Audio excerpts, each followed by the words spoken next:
नमस्कार, आप देख रहे हैं खबर दृष्टिकोण चैनल और मैं हूं आपके साथ पल्लवी। राजधानी लखनऊ के लिए गर्व की बात है जहां डॉक्टर राम मनोहर लोहिया संस्थान के असिस्टेंट पीआरओ निमिषा सोनकर ने मिसेस इंडिया 2025 का खिताब अपने नाम कर लिया है। नई दिल्ली में आयोजित इस सौंदर्य प्रतियोगिता में निमिषा सोनकर ने न सिर्फ अपनी आत्मविश्वास और प्रतिभा से जजेस को प्रभावित किया बल्कि लखनऊ शहर का नाम पूरे देश में रोशन भी किया।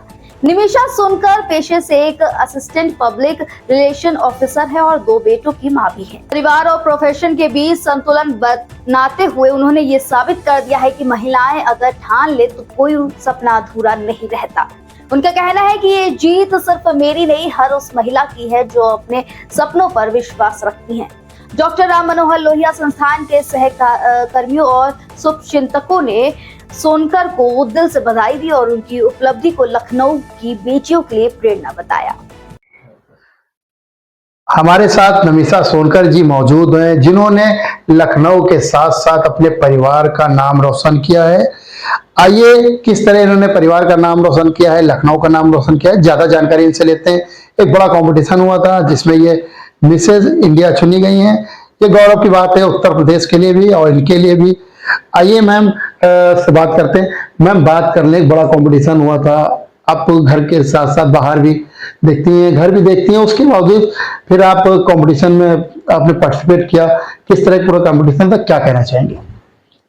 नमस्कार, मेरा नाम है निमिषा सोनकर और मैं हाल ही में दिल्ली गई थी। वहाँ पे Beauty and the Best Magazine Prime Media Communication द्वारा एक miss mister and Mrs competition organise किया था जिसमें मैंने पार्टिसिपेट किया और इत्तेफाक से मैं जीत भी गई वहाँ पे। और जैसा कि आपने कहा कि मैं एक वर्किंग लेडी हूँ तो ऑफिस घर का बैलेंस करना, उसके साथ अपने सपनों को भी पूरा करना, उनको करना, तो हाँ ये टफ होता है। लेकिन कहते हैं ना, नारियां जो ना एक्सपर्ट होती है मैनेजमेंट में, तो हमने मैनेजमेंट किया अपने पहले घर ऑफिस बच्चों का, उसके बाद फिर सोचा अभी टाइम हो चुका है अपने सपनों को भी मैनेज करने का। तो उसमें मेरी फैमिली, मेरे फ्रेंड्स, मैं 2 लोगों का नाम लेना चाहूंगी जिन्होंने मुझे बहुत सपोर्ट किया, निशा एंड अर्पिता, जिन्होंने मुझे मोटिवेट भी किया कहीं ना कहीं। और उन यंग बच्चियों के साथ रह के मुझे इस एज में भी बहुत यंग फील होता था। और मेरी फैमिली, मेरे माता जी, मेरी मदर इन लॉ, मेरे बच्चे, मेरे भाई बहन, मेरी भाभी, इन सब लोगों ने मुझे बहुत सपोर्ट किया। मैम, बात कर लें कि आप एक मतलब बड़े हॉस्पिटल में हैं, वहाँ जो छुट्टी मिलती है उसमें समस्याएं आती हैं, तो वहां से किस तरह का सहयोग आपका रहा? वहां पे भी मेरा सहयोग रहा क्योंकि मैं अपने काम में, जहां तक ऐसा मैं नहीं, सब कहते हैं कि मैं अच्छे से करती हूँ, पूरी ईमानदारी से, पूरी निष्ठा से, पूरे डेडिकेशन के साथ करती हूँ। क्योंकि मेरा इस कंपटीशन में जाना एक इत्तेफाक था, तो मैंने छुट्टी ले रखी थी दीपावली के टाइम पे और ये उसी ड्यूरेशन में पड़ा था। तो पहले मेरा जाना कंफर्म नहीं था कि मैं पार्टिसिपेट, क्योंकि मुझे लग रहा था कि शायद ये कंपटीशन मेरे लिए नहीं बना है।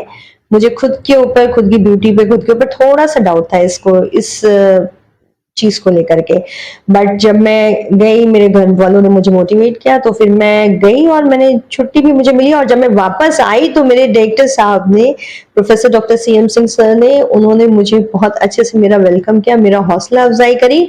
और उन्हें इस बात का अंदाजा, तो वो यही कह रहे थे कि तुमने इसकी तैयारी कब करी, फुल टाइम तो तुम ऑफिस में रही और इतने बड़े बड़े काम हो रहे थे उस ड्यूरेशन में कि आप छुट्टी भी नहीं ली तुमने, तो तुमने इसकी तैयारी कैसे करी? मैंने कहा सर, वॉक करती थी आपके चेम्बर से लेके अपने चेम्बर तक सर, बस उसी में तैयारी हो गई। मैम, इससे पहले भी क्या कोई तैयारी आपने की? शादी से पहले भी क्या इस तरह की कोई तैयारी की थी जो इतने बड़े कंपटीशन में आपने पूरे हौसले के साथ दावेदारी की? नहीं, मैंने किसी ब्यूटी पेजेंट के लिए कभी कोई तैयारी नहीं करी क्योंकि मैं मास कॉम की स्टूडेंट थी और जब मैं कैमरा फेस करती थी और अपने आप को स्क्रीन में देखती थी तो मुझे लगता था कि मैं बहुत खूबसूरत नहीं हूँ, मैं ऑफिस स्क्रीन ही ठीक हूँ। और सबसे ज्यादा मेकअप मैंने जब किया था, बहुत तैयार हुई थी, तो वो अपनी शादी के टाइम पे हुई थी। उसके बाद दूसरी बार जब मैं बहुत तैयार हुई थी तो वो इस ब्यूटी कॉन्टेस्ट के टाइम पे हुई थी। तो मुझे लगा कि वहां जाकर के मेरा कॉन्फिडेंस बूस्टअप हुआ। और क्योंकि मैं लिखने का भी शौक रखती हूँ, मैं एक पोएटिस भी हूँ और मैं कार्यक्रम संचालन भी करती हूँ, मैं एक कुशल एंकर भी हूँ और उसके अलावा मैं सोशल वर्क भी करती हूँ। तो ये सारी चीजें मेरे अंदर थी और मैं पब्लिक डीलिंग करती हूँ, तो वो कॉन्फिडेंस, वो बोलने का अंदाज, वो सारी चीजें मेरे अंदर थी। और जहाँ पे टैलेंट राउंड हुआ था तो मैंने अपनी खुद की लिखी हुई कविताएं वहां पे सुनाई थी। हम बात कर रहे हैं कि यहाँ से आप दिल्ली गई और दिल्ली में किस तरह का कंपटीशन रहा, किस तरह के जो आपके ओपिनियन थे, किस तरह के थे, उसकी जर्नी बताइए मुझे। वहां जब मैं पहुंची, और जब मैं पहुंची तो जिस रात पहुंची, तो आज आपको सच बताऊं कैमरे पे, तो मुझे उस रात पहुंच के लगा मैंने शायद गलत डिसीजन ले लिया है। और मेरे को अपने बच्चों की, मेरे घर की बहुत याद आई उस रात। फिर मुझे लगा कि अब तो ओखल में सर दे ही दिया है, कोई बात नहीं, देखा जाएगा, जीतना इज नॉट नेसेसरी, बट उस प्रोसेस को एंजॉय करना इज मोर इम्पोर्टेंट। जब मैं वहां गई तो मुझे लगा कि अभी तक मैं अपने आप को बहुत स्मार्ट समझती थी, वहां जाकर के मुझे लगा कि मैं लखनऊ की लड़की हूँ, मैं अपने आप में बहुत अच्छी हूँ, बहुत स्मार्ट हूँ, लेकिन वहां जाकर के मुझे लगा मेरा फैशन सेंस थोड़ा जीरो है। बट मेरा कॉन्फिडेंस बहुत हाई था। तो it was like you wear your smile what ever you wear, but if you don't wear your smile and तो यू आर इनकम्प्लीट। और मैं अपने कॉन्फिडेंस को लेके चलती हूँ, अपनी स्माइल को हमेशा पहन के चलती हूँ। तो that was the biggest motivation for me. And वहां पे जो कॉम्पिटिटर्स आए हुए थे वो सब जो मेरे ग्रुप में थे, वो by profession they were fashion designer, ये थे फैशन डिजाइनर थी। और जयपुर से एक मैम आई हुई थी, वो सोशल बहुत अपनी एनजीओ चलाती थी, सारी चीजें।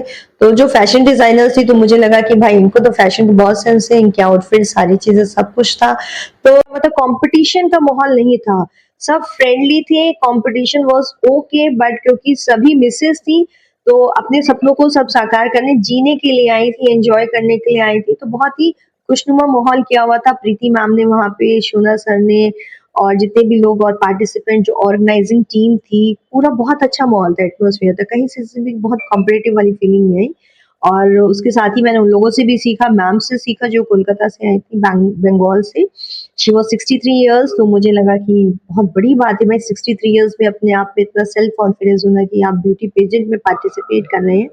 तो हैट्स ऑफ टू हर। तो मैंने कहा जब वो कर सकती है तो हम तो अभी बहुत शुरुआती लेवल पे हैं, कर सकते हैं। बहुत बहुत धन्यवाद बात करने के लिए। देखिए, जैसे कि हमारा नमिसा जी थी, इनके द्वारा एक कंपटीशन में भाग लिया गया, छोटे स्तर से जाकर एक बड़े स्तर पे लखनऊ का नाम रोशन करा, साथ ही अपने परिवार का नाम रोशन करा।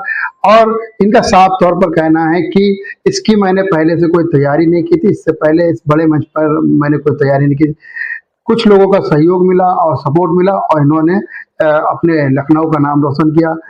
ये भी एक जो महिलाएं हैं घर में रह जाती है, एक प्रेरणा देती है अपनी तरफ से, और लगातार ये घर के साथ साथ बाहर भी जॉब करती है, घर भी संभालती हैं। उसके बाद इन्होंने मिसेस इंडिया का खिताब जीता, जिससे सबका सर गौरव से ऊंचा कर दिया। राजधानी लखनऊ से मैं सुभाष चंद्र, केडी न्यूज। बीजू, फिलहाल इस खबर में बस इतना ही। ये खबर है सुभाष चंद्र की। बाकी आगे के ऐसे देश दुनिया की तमाम खबरों को देखने के लिए हमारे चैनल खबर दृष्टिकोण के साथ बने रहें।